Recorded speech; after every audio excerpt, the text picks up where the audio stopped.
You weren't obsessed with golf, but you're obsessed with business now. And to your point again, when you were spending 12 to 18 hours, right?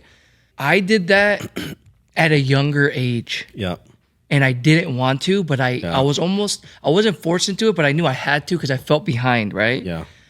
Now, fast forward to entrepreneurship, right? I feel like you have to have that because there's so many things that's going on and it's so fast paced. Yep. If you're not in it and you're not aware of all these things that are going on, you're going to be left behind. Yep. And you're not going to bear fruit of what you think you should be bearing. Like you said, I wasn't obsessed with golf. I was obsessed with the result. Right. Which is it's a double-edged sword because if you're obsessed with the result, sometimes you'll get it, but when you don't get it, if you're not obsessed with the process, you're not gonna know how to get the result. And golf was like almost my interview into my life where, okay, I see a lot of silver linings of if I did it like this in golf, it would have been a lot better because I'm noticing the cracks in entrepreneurship. Right. I had the same tendencies. Yeah. You are who you are. Right. And it's so since I started doing business, it has been the most humbling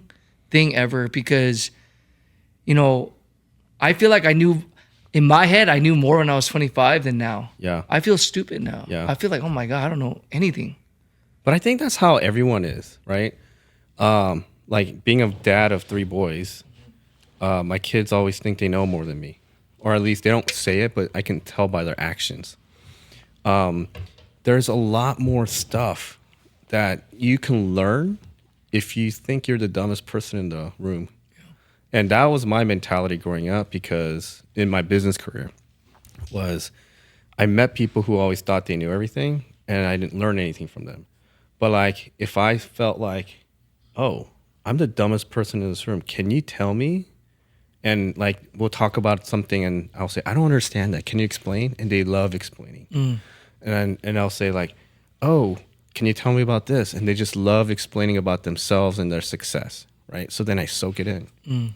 So people like talking about themselves.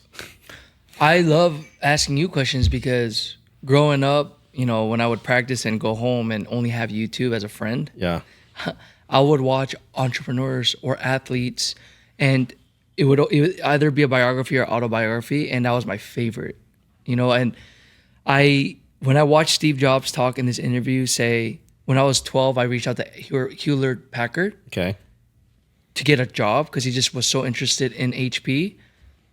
He just, he said, I didn't expect anything. I didn't think anyone was going to even pick up, but he got a job that summer. That's when I was like, oh, ask and you shall receive. Right. I mean, you're gonna get a no a lot, but if you don't ask, you're never going to get it.